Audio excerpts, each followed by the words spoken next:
Hey everyone, welcome back to the B-Movie Bunker. Today we're looking at Frankenstein's Army. This one's from 2013, brought to us by Richard Raforst. What we have is, this is the story of some Russian soldiers. This is World War II. Russian soldiers who believe they're responding to a distress call from some other Russian troops on the Eastern Front. We have Dmitri, who is basically, he's charged with filming the mission. So this is kind of a found footage type film.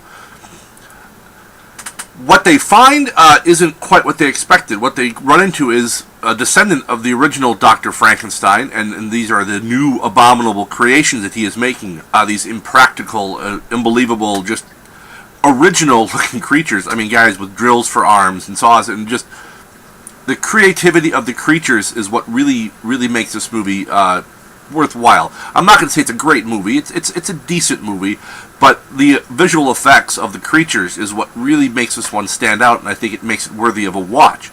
As far as the found footage, I know a lot of people are really tired of the whole, found footage and the shaking cam and all that. I think it works well with this film because it's filmed in a way that is representative of the time period of World War II, where you've got like the I believe it's called like a jump zoom, where how the camera it works is that it actually makes everything a little more suspenseful. When you've got the jump scares, it's more believable with the camera because it's not a really nice crisp digital picture. It's more of that kind of little bit of graininess to it. I like the way that works with the film. It works with the setting. It works with the atmosphere of the movie. As I said, the story is decent. I mean, you've got these guys who stumble upon these abominable creatures. It's the imagination of the way that this movie was done, I think, that I like the most. It's the creatures, and it's the experimentations that Dr. Frankenstein does. I think at times, I think it could have been just a little bit shorter. I mean, most of the movie clips along pretty well. I just think I don't know, it was lacking just a little something to make it truly, a really good movie. I think it was fun.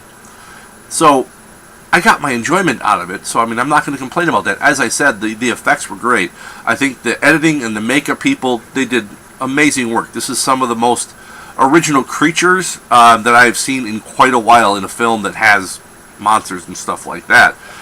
You don't get this kind of creativity that else. I mean, you had it like Nightbreed and, well, obviously the Hellraiser movies have that kind of stuff going on. And this is some of the first stuff I've seen where you have this truly original creations or creatures. So I like that a lot. Scale of 1 to 10, it's a hot dog, is what it is. Is hot dog the best food on the planet? Maybe if you're 6, but in general, hot dog is not the best food ever. But I love hot dogs. I eat hot dogs more often than I should, but I still like hot dogs.